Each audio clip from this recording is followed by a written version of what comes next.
Placing a trade on BingX is straightforward and user-friendly. Follow these steps. Log into your BingX account. Open the BingX app or website.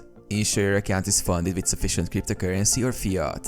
Choose the trading market. Navigate to the market section to explore available trading pairs. Use the search bar to quickly find your desired asset.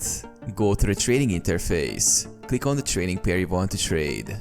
This opens the trading interface, displaying charts, order books, and trading options. Select the trade type, spot trading, buy or sell assets directly at market prices, futures trading, trade contracts with leverage, copy trading, follow experienced traders for automated trades, choose between market order or limit order, place your trade.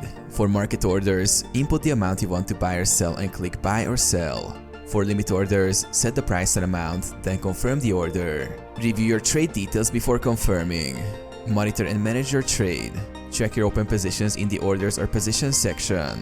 Close trades manually when needed or use take profit or stop loss for automatic execution.